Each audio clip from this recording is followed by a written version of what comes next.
जनसंघ के संस्थापक डॉक्टर श्यामा प्रसाद मुखर्जी की जयंती के मौके पर बीजेपी के बड़े नेता श्रद्धांजलि देने पहुंचे हैं।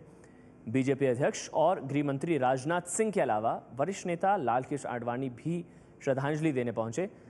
आज श्यामा प्रसाद मुखर्जी की 113वीं जयंती है। 1951 में भारतीय जनसंघ बनाने के वक्त श्यामा प्रसाद मुखर्जी इसके संस्थापक अध्यक्ष बने थे और आज उनकी जयंती के मौके पर तस्वीर आप देख रहे हैं, लालकृष्ण आडवाणी, राजनाथ सिंह, पार्टी के अध्यक्ष और साथ ही गृह मंत्री राजनाथ सिंह।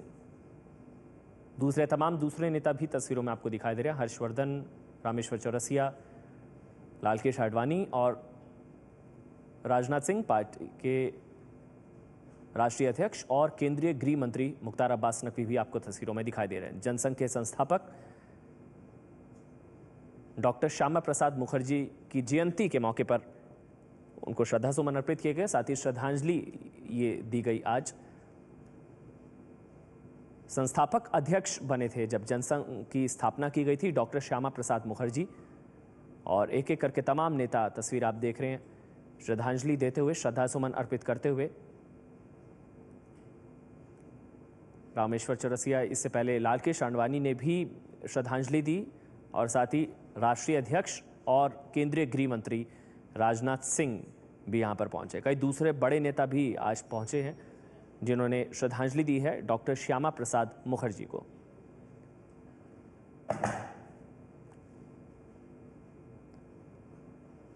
उन्नीस सौ 1951 में भारतीय जनसंघ की स्थापना जब की गई थी, उस वक्त जनसंघ के संस्थापक अध्यक्ष थे डॉक्टर श्यामा प्रसाद मुखर्जी, और डॉक्टर श्यामा प्रसाद मुखर्जी की जयंती के मौके पर प्रधानमंत्री नरेंद्र मोदी ने भी ट्वीट किया, हम लोगों को के प्रेरणा स्रोत डॉक्टर श्यामा प्रसाद मुखर्जी को श्रद्धांजलि, देश के लिए उनका योगदान अमूल्य है। प्रधानमंत्री नरेंद्र मोदी ने भी ट्वीट किया है। जनसंघ के जो संस्थापक अध्यक्ष बने थे 1951 में डॉक्टर श्यामा प्रसाद मुखर्जी, उनकी जयंती के मौके पर प्रधानमंत्री नरेंद्र मोदी ने भी ट्वीट किया है। और बीजेपी इस वक्त प्रेस कॉन्फ्रेंस कर रही है। राजनाथ सिंह बोल रहे हैं, जब संगठन का चुनाव होने वाला होता है तब हम मेंबरशिप कैंपेन प्रारंभ करते हैं। वैसे उसके पहले भी कोई बनना चाहे तो बन सकता है, ऐसा कोई प्रतिबंध नहीं था।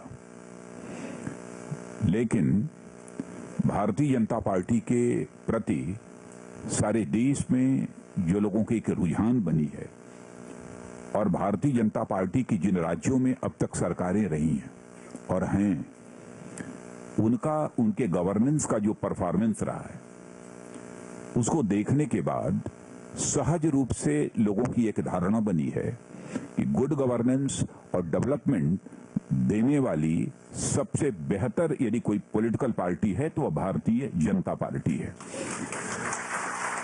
और इसी कारण भारतीय जनता पार्टी के प्रति रुझान बढ़ी और हमारी केंद्र में स्पष्ट बहुमत के साथ सरकार बनी है। मैं समझता हूं कि हमारी राज्य सरकारों ने यह परफॉर्मेंस न दिया होता और नरेंद्र भाई मोदी जैसा एक लोकप्रिय नेता न रहा होता तो शायद हमको यह कामयाबी हासिल न हो पाती। लोगों के अंदर जो विश्वास पैदा होना चाहिए वह विश्वास शायद पैदा न हो पाता, लेकिन एक भरोसा, एक विश्वास यह भारतीय जनता पार्टी के प्रति पैदा हुआ है। जो भी भारतीय जनता पार्टी के साथ जुड़ना चाहते हैं तो ऑनलाइन मेंबरशिप के माध्यम से वह भारतीय जनता पार्टी के सदस्य बन सकते हैं। इसीलिए आज हम लोगों ने इसका शुभारंभ किया है और मैं विशेष रूप से आईटी सेल को इसके लिए मैं बधाई देना चाहता हूं। अरविंद जी, आपको और आपकी पूरी टीम को,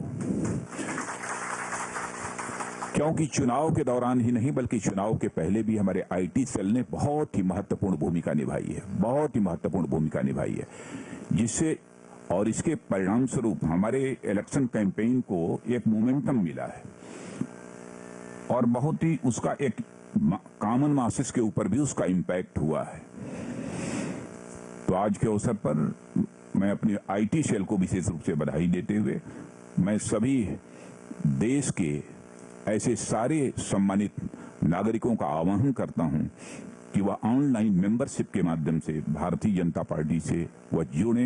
यही अपील करते हुए अपना निवेदन समाप्त करता हूं और हम सबका सौभाग्य है कि हमारे वरिष्ठ नेता श्रद्धेय अडवाणी जी इस समय हम सबके बीच मौजूद हैं, इसलिए मैं उनसे विनम्र अनुरोध करूंगा कि श्रद्धेय अडवाणी जी हम सबका मार्गदर्शन करें। बीजेपी के राष्ट्रीय अध्यक्ष और केंद्रीय गृह मंत्री राजनाथ सिंह को आप सुन रहे थे, जिन्होंने कहा कि वो अपील करते हैं कि तमाम लोग जो भी बीजेपी के साथ जुड़ना चाहते हैं वो ऑनलाइन बीजेपी की सदस्यता ले सकते हैं। राष्ट्रीय अध्यक्ष राजनाथ सिंह को आप सुन रहे थे।